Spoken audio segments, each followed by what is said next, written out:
नमस्कार सर्वांना. श्री स्वामी समर्थ मंडळी. आज आपण एका पत्रकारितेची स्वामींच्या अनुभवाची कथा जाणून घेणार आहोत. तर ती पत्रकारिता विद्याक्षेत्रातील पदव्युत्तर पदवी घेतल्यानंतर सतत नोकरीच्या शोधात होती. नोकरी मिळाल्या परंतु स्थैर्य नाही. दरम्यानच्या काळात श्री स्वामी समर्थ सेवा अखंड सुरूच होती. शिक्षण काळातही अभ्यास सांभाळून केंद्रात सेवा करायची.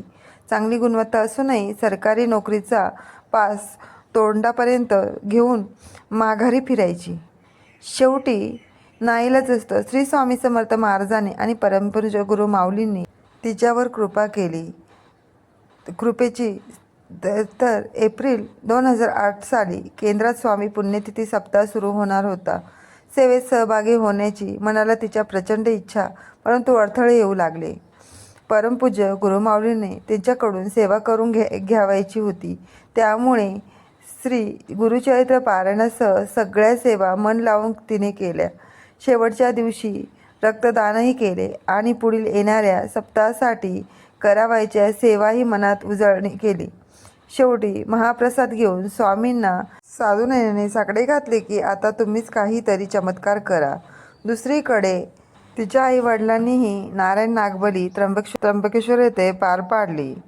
तिने देखील गुरुचरित्र पारायणास सुरुवात केली आणि चमत्कार घडला की पहिलंच गुरुचरित्र पारायण काळातच तिला माहिती सहाय्यक या पदाच्या परीक्षेचे लेटर आले.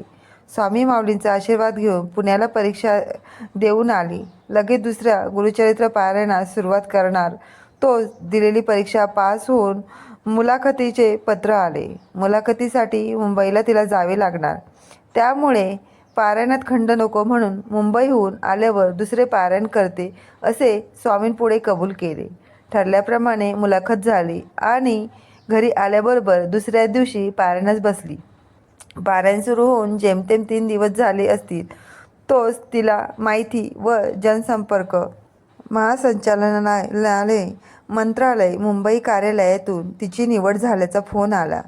त्या क्षणी डोळ्यातून खळखळा अश्रू वाहू लागले.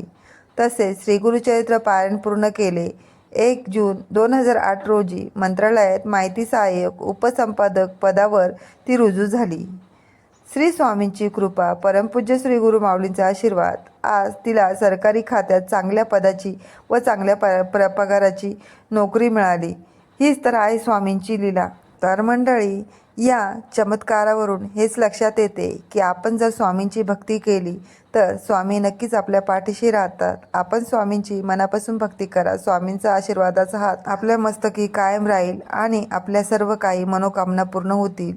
श्री स्वामी समर्थ. जय जय स्वामी समर्थ. भेटूया अशाच एका नवीन भक्तिमय व्हिडिओसोबत. आणि हो, स्वामींचे असेच भक्तिमय व्हिडिओ बघण्यासाठी चॅनलला लाईक, शेअर, सबस्क्राईब करायला विसरू नका. धन्यवाद.